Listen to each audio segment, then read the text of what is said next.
Andy Johnson, Minnesota State University.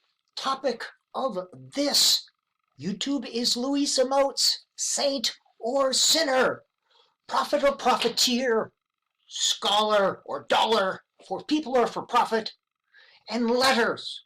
Is it science or snake oil? Is Louisa Moats the Tucker Carlson of reading instruction, or is she the Moses of reading instruction? The question I put to you is this: is she willfully ignorant, purposely dishonest, simply confused, or one of the most outstanding literacy scholars in the last 2,000 years? I don't know, but I'm going to let you decide. I am focusing this YouTube on the good Dr. Moats. She's the author of Letters, the Professional Development Program. And I'm doing that because many gullible turkeys are gobbling up her gobbledygook. And many state legislatures are actually introducing bills to make letters training mandatory. And many school administrators are wasting valuable tax dollars to enrich Cambrian learning, which is behind letters. So let's take a look at this. Let's look at the sources Dr. Moats used, how she interpreted the sources, and how she used the sources. Now, Louisa Moats is the author. Again, Letters is described as a professional learning course for instructors of reading, spelling, and related language skills. It provides educators with in-depth knowledge and tools that they can use with any reading program. Nothing wrong with this. We can all agree that legitimate, continuing professional development for practicing teachers is a very good thing. It's not possible to create a finished teaching product in any 3 semesters of a teacher preparation program. So yes, on continuing legitimate professional development. Continuing means that it builds upon what's already been learned, and also continuing means that learning will continue to take place. Continuing means that it doesn't stop. The field changes. We all need to continue to learn new things and learn old things at higher levels. Now, I've been in education for almost 40 years, and I haven't even come close to learning all the things I want to learn and keep learning. I need to continue learning. We all do. But it needs to be legitimate continuing professional development. That means there's a strong connection to a wide body of research, and it's connected to and supported by a robust theoretical model.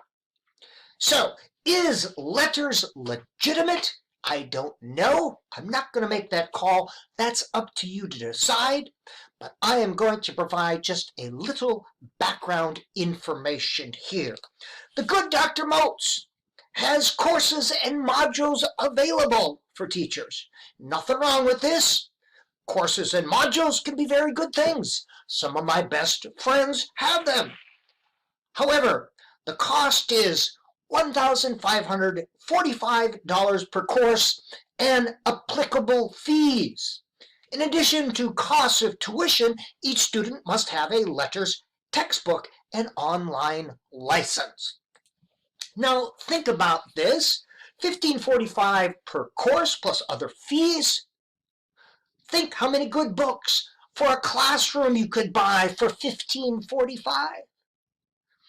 Think about how many good textbooks about reading instruction you could buy for $1,545. Her Letters program has 12 modules. Now, is a course the same as a module? The website doesn't tell us. But we do know there's a lot of money changing hands here, and somebody has a financial incentive to say that Letters is the best thing in the world and will solve all reading problems.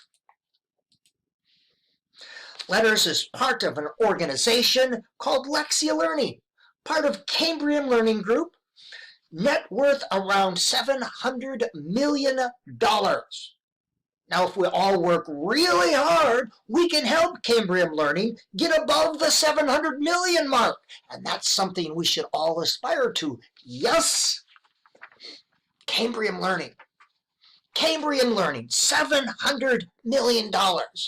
Now, in comparison to that, I'm part of a public university. I'm supported by tuition and public tax dollars. My net worth is considerably less than $700 million. Extremely less. Now, whose voice speaks the loudest at state legislatures? A loud $700 million non-expert voice, or a quiet, nasally excited $2 voice of a literacy expert who spent 40 years working and doing scholarly work in the field of literacy instruction? A 700 million non-expert or a $2 expert? Who is going to be heard here? Now, my contract at Minnesota State University calls for me to engage in teaching, scholarship, and service. And as part of my service, I create podcasts and YouTube videos like this one I'm doing right now. And I don't get paid anything extra for preparing these. Consider this a public service announcement based on a whole bunch of scholarship.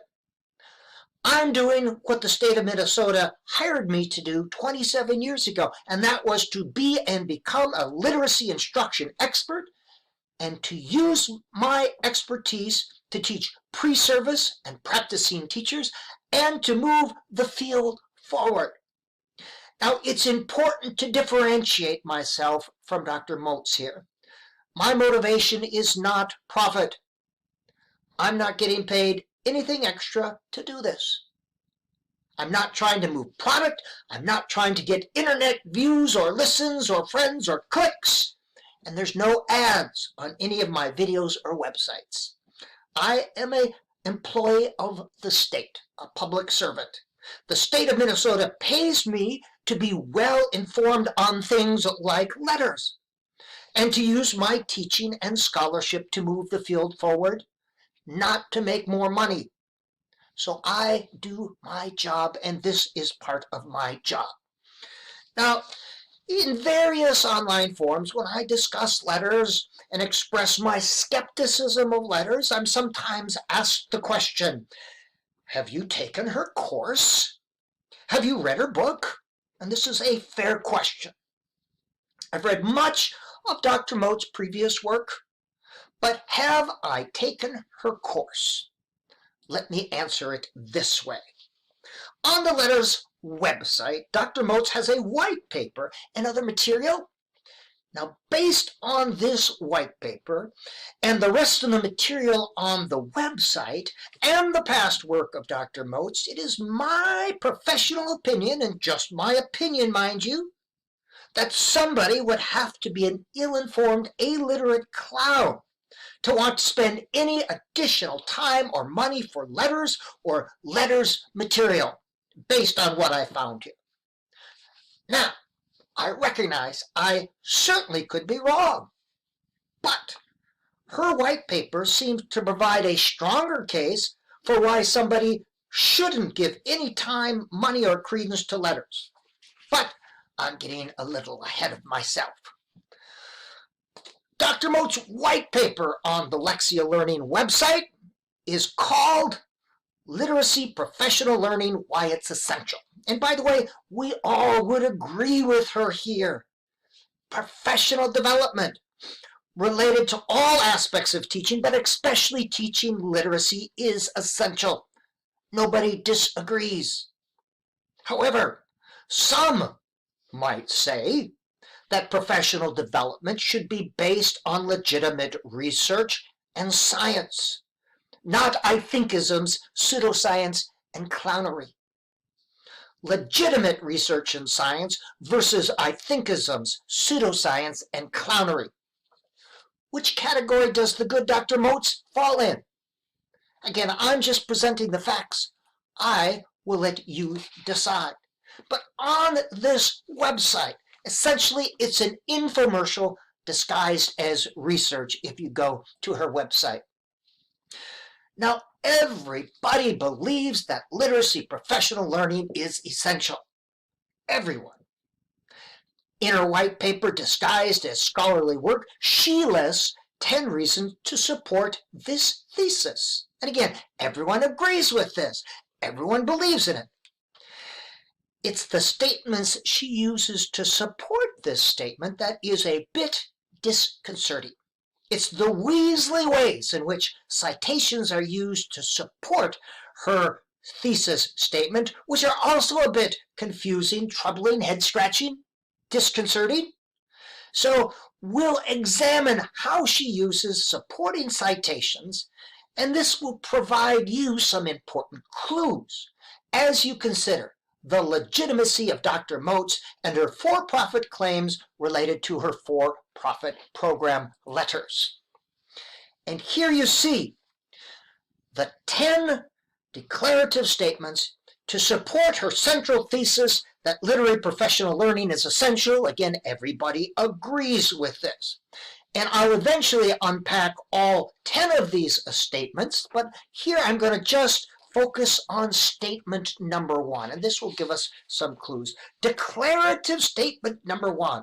Prior coursework has been insufficient to prepare teachers for effective literacy instruction. A very strong claim. Prior coursework has been insufficient to prepare teachers for effective literacy instruction. All well and good.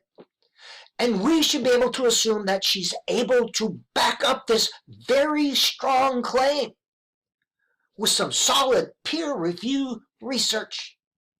After all, we are scholars, not Fox News analysts. And scholars know they can't just go around saying stuff. Scholars know that they have to use legitimate and relevant sources and use them correctly to support their declarative statements. So let's see what the good Dr. Moats has to say.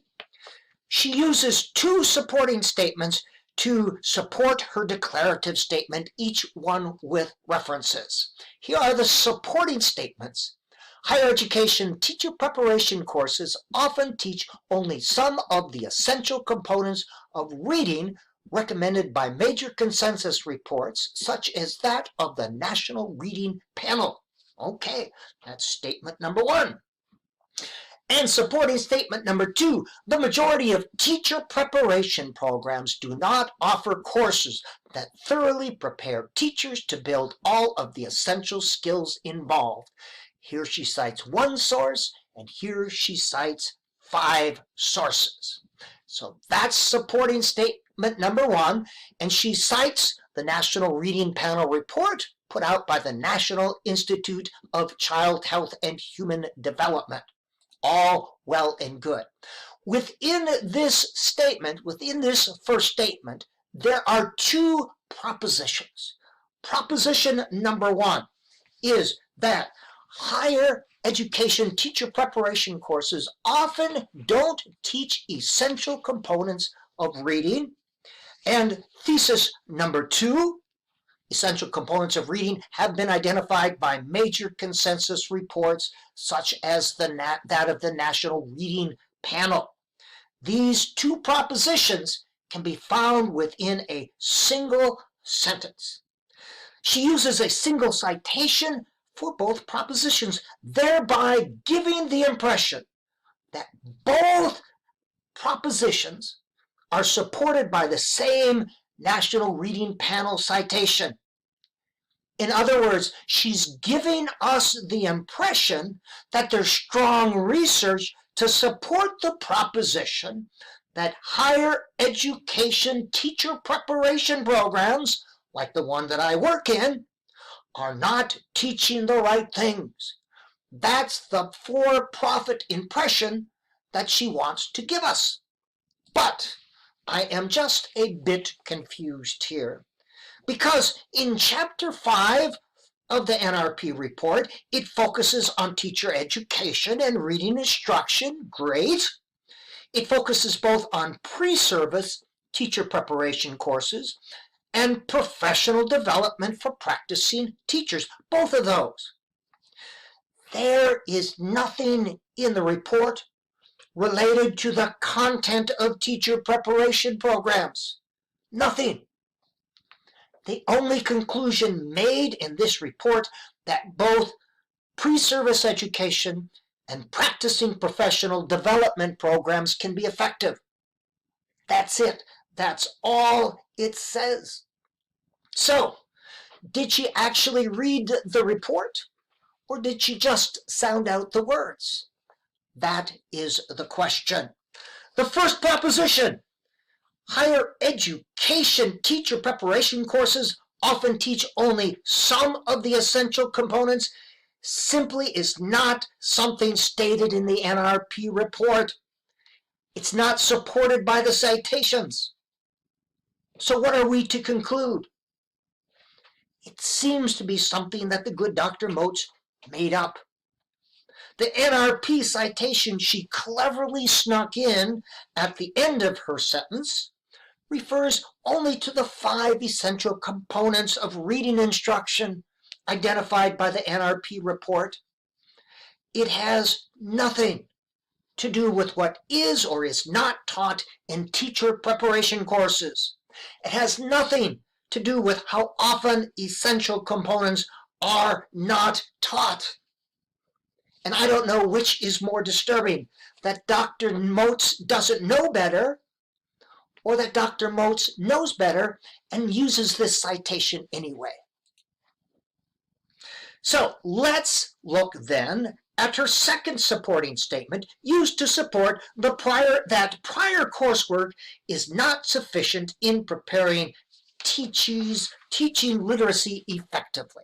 You see that statement. The majority of teacher preparation programs do not offer courses that thoroughly prepare teachers to build all of the essential skills in reading.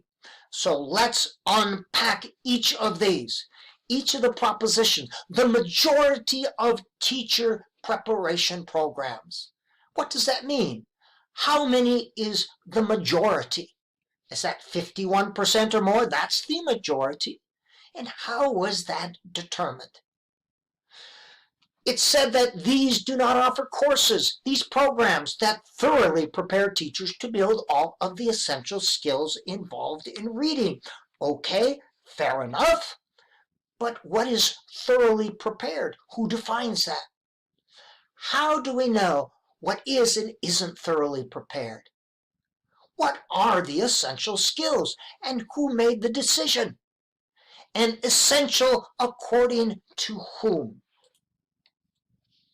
So let's go through her 5 references. Reference number 1, you see it there, Brady et al. First grade teachers' knowledge of phonological awareness and code concepts, : examining gains from an intensive form of professional development and corresponding teacher attitudes. Now notice the title here. Examining gains from an intensive form of professional development, teacher attitudes. What does that have to do with teacher education or programs? The title seems to indicate that it has nothing. However, I want to be fair, so I took a little peek at the abstract before I read the article. Let's see what the abstract might tell us. This study, it's a research, examined the efficacy of an intensive form of professional development for building the knowledge of first grade teachers in the areas of phonological awareness and phonics. Okay, they had a bunch of teachers, professional development, pre-post assessment, teacher knowledge survey. Okay, what they know about phonological awareness and phonics. Okay, good enough. And a teacher attitude survey. Okay, and they found attitudes on a subtest of these factors, teachers' initial knowledge scores on the teacher knowledge survey, and years of teaching experience accounted for significant portions of the variance in performance on the teacher knowledge survey after training.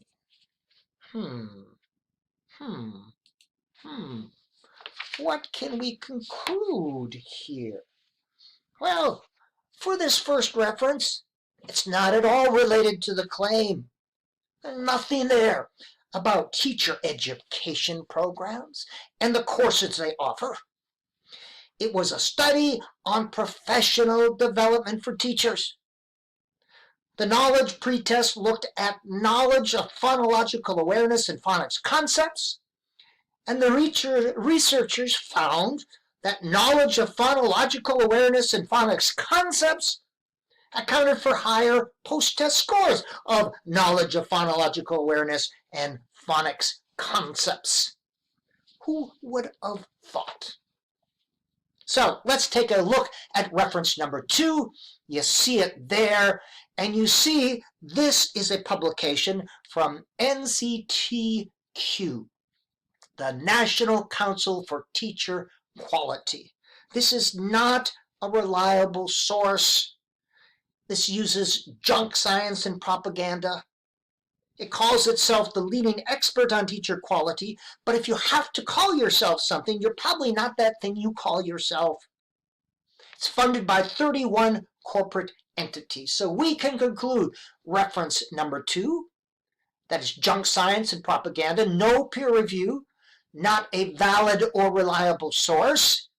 Obviously, conclusions are based on collecting data to support a pre-existing belief, and we know that collecting data is far different from research. Linda Darlene Hammond agrees with me, well-known researcher in education. Their methodology is a paper review of published course requirements and course syllabi against a checklist that does not consider the real quality of instruction that programs offer. Baloney, it's garbage. Okay, let's take a look at her third reference. Josie, Binks, Graham, Dean, Smith. Okay, do textbooks used in university reading education courses conform to the instructional recommendations of the National Reading Panel? All right, this comes for the Journal of Learning Disabilities. This is an established peer-reviewed journal. However, this study appears to be looking at textbooks in reading education courses and their alignment, the alignment of the textbooks with the NRP recommendations. But let's see what the abstract tells us. I read the abstract before I read the article. Okay, it looks at linguistic concepts. The authors examine the extent to which textbooks used in reading education courses contain the information about 5 components of literacy instruction, and you see the big 5 there. Such scrutiny shows that many textbooks do not adequately cover these 5 components and the related instructional procedures for teaching them. In addition to the paucity of information about teaching the 5 components, some textbooks present inaccurate information. Okay, I understand that. I understand that completely.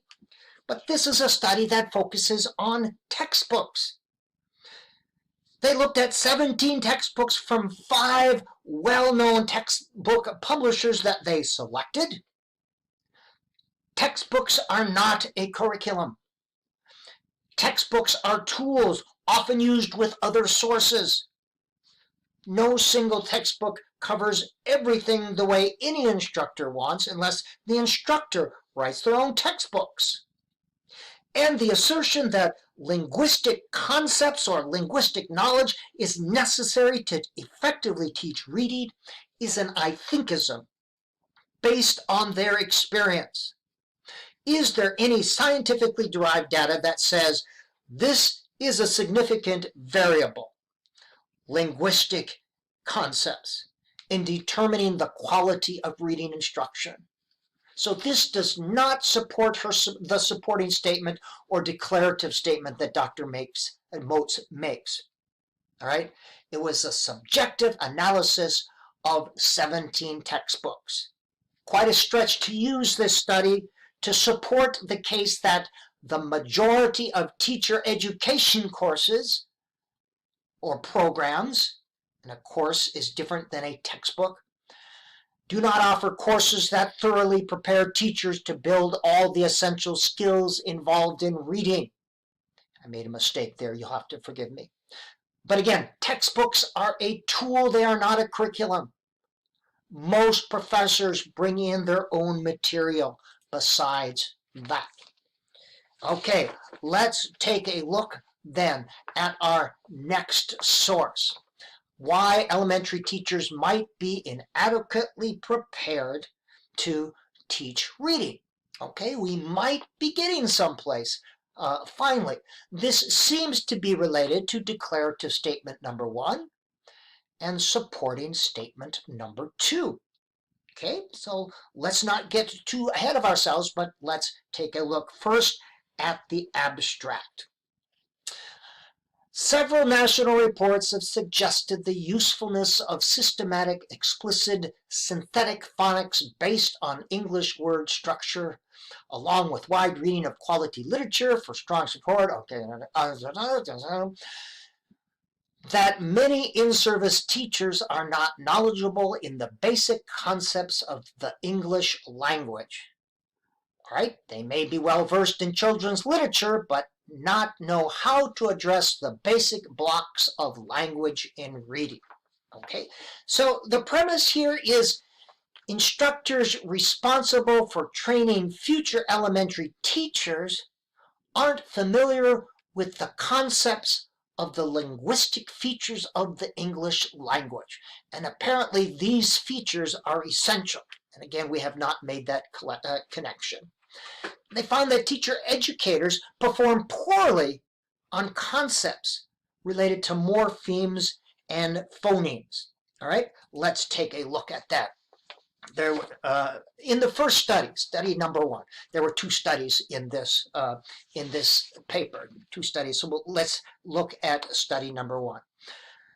They were designing a survey to ask how familiar university instructors were with something that they decided was imperative for teaching reading effectively.